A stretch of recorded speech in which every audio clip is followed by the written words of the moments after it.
Welcome to Michael Potts F1, every moment from every Grand Prix.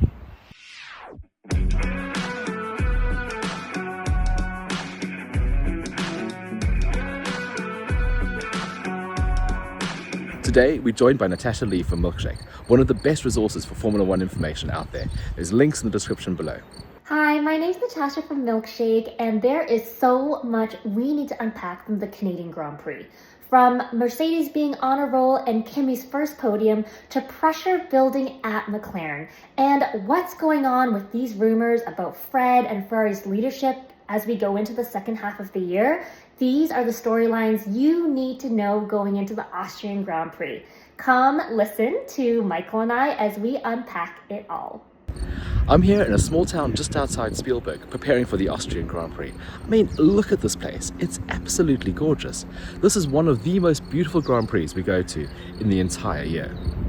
But Canada was fabulous. It was the first dry Canada I've experienced. What were your highlights from the race? A personal highlight for me was seeing Kimi on the podium. I think he has done a phenomenal job as a rookie, and his whole energy is just unbelievable. And he had a tough triple header. It wasn't the results that he was striving for with a couple DNS and not being in the points. So I thought it was an amazing way to bounce back, lift his spirits up. His dad looked like he was over the moon, and Kimmy lifting the champagne bottle over his head and pouring it all over himself was just so cute. I think he forgot that in Canada, the legal drinking age is 18, so he didn't need to waste all that champagne and he could have actually drank some of it, but he still celebrated.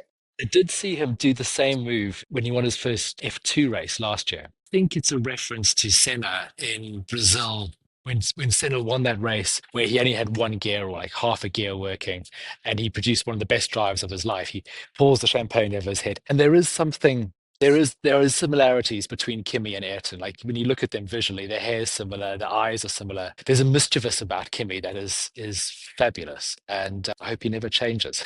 I think he would be over the moon, Michael, to hear you compare him to Senna. After the race, I went and photographed the press conference. There was a very cool moment where Kimi was the only driver there at the time, and he was having a chat to one of the journalists. And the guy asked him, what is he going to do to celebrate? And Kimi said, well, I can't really, because I've got to go write my exams on Tuesday. So he had to fly from Canada back to Italy to finish his school exams, just after finishing third in the race.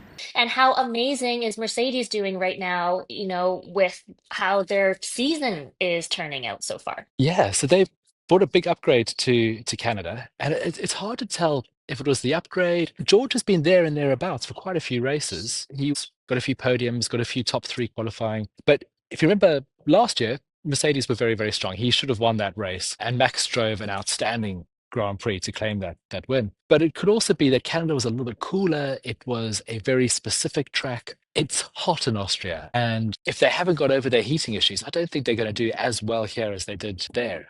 But that might be interesting to watch. Definitely. What do you think about George's contract? I always wonder, they're both trying to play very coy about it and like not make it a big deal. Oh, the conversation's going to happen when it happens. Is this all posturing to buy George time, to buy Mercedes time? What do you think? I don't know. They're both playing the game very, very well. George might be pushing for more money because he's proving that he is a team leader. He's nurturing Kimi. They're working very well together. So he's working well as the team leader. The team is improving.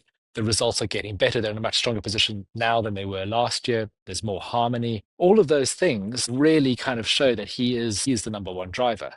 And the longer it goes, the more he has to back up his credentials. At the same time, he's being linked with every drive from Aston Martin to Red Bull. And Mercedes, I think, still have a soft spot for Max, and they're still hoping that they can lure him over. So they're both sort of dancing with different partners and sort of seeing what's going to happen when the music stops. But yeah, it's very intriguing.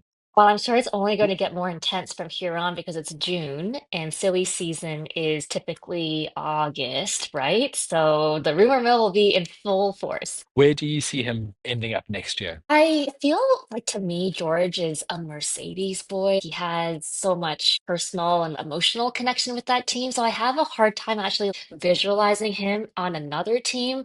But I get it. Like, obviously, he wants to advance his career. Money's important, and he wants to be paid for the value that he believes he's worth. And he has done great work with the team. He's over delivered. He is a leader. He's doing amazing stuff. But I hope he stays on Mercedes. I can't imagine a George versus Max pairing. Like, they seem to have a lot of issues.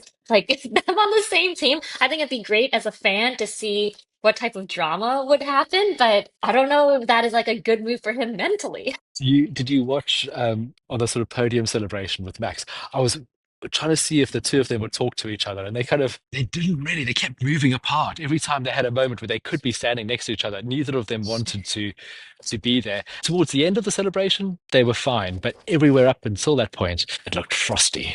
Well, even that jab that George did in his interview during the post-quali interview, when he said, he's got a few more points on his racing license than Max, so he can be more aggressive than him. Like to do something like that on, to a full audience, shows that he doesn't care. He wants to Yeah. win. Yes. And he's found a way to get under Max's skin that no one else has. And we've got one more race of Max in jeopardy. So let's see what happens this weekend. Yes, well, the reason why he has one more race he's in jeopardy is because of the move he pulled on Lando last year in Austria. But why don't we switch gears a bit to what you think about what's going on with Lando and Oscar? And that I thought the incident was super unfortunate. And obviously, Lando is the biggest Yeah. loser in all of that. But what do you think? Yeah. Lando sometimes does this where he is faster than the car in front of him and he has time to overtake him, but he rushes it a bit and crashes. He did that a few times with Max last year, and he kind of just hoped that he sort of sees that he has a bit more time on his hands and he could maybe take it a little bit slower. Waited another lap and tried again. Oscar spun in Australia when he was challenging Lando for the lead, and he came back stronger. And I think a lot of the pundits who are saying the championship is done, I think might be a little bit premature. I think there's a lot of fight left in Lando. I agree. As you know, I'm a self-professed extreme Lando fan. And so I agree. But there was a little bit of worry in me about, in those super high pressure moments, there's has seemed to be a couple slips in terms of getting the most out of himself. Like he can definitely do it. It's just in that moment, is he doing it consistently? And we've seen a couple examples where that hasn't happened. But I really hope that he will be in a great headspace to make that happen. What do you think about what's going on with Fred and Ferrari and the Italian media's perspective on what's going on? Italian media is often spot on these things. And often where there's Italian media smoke, there's usually a fire. Fred did seem very chilled throughout the weekend. He did get very angry in the press conference, berating the journalists for singling out people in his team. But on Sunday, I saw him joking around with Adam Norris, Lando's dad, and pretending to kiss him. There's a lot of drama there, but Fred's taking it very, very well. And I think he is the best option for Ferrari. And hopefully the media won't be so vicious. Yeah, I thought Fred had a really good point about the media calling out specific people internally, and then that causes concern for the people that work in that department. I thought that was a super fair point and creates a lot of distraction amongst the team when Ferrari needs 100% focus to turn their season around. So I thought it was a super fair point. It was just also interesting to see this other side of Fred when he's known to be this joker. He's constantly pranking people in the paddock, and to see him stand up for his team, I thought was the right thing to do. He's brilliant. He's an amazing person in the paddock, and I do hope he sticks out. Yeah. So, Michael, what should we be looking out for this weekend in Austria? Look, it's horses. How cool is that? Well, up until a few minutes ago, I thought this was going to be a sprint weekend, so I'd prepared for that. But it's a normal weekend, which is quite unusual for Austria. It's going to be very, very hot. There's a lot of Dutch traveling fans, so we'll see the whole Orange Army out. There'll be camping, there'll be techno music going late at night.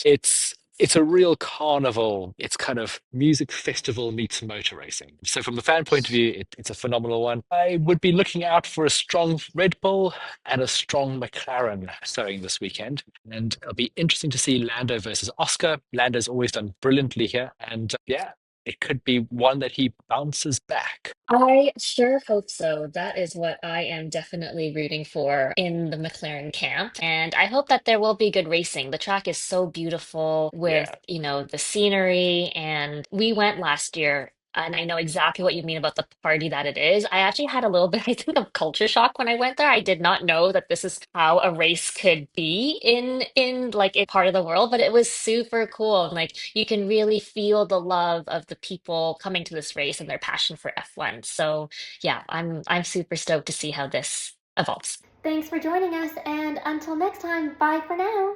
Thank you so much for joining us for this look back over the Canadian Grand Prix. I do hope you've enjoyed it. There's links in the description to more photographs from the race, as well as links to Milkshake.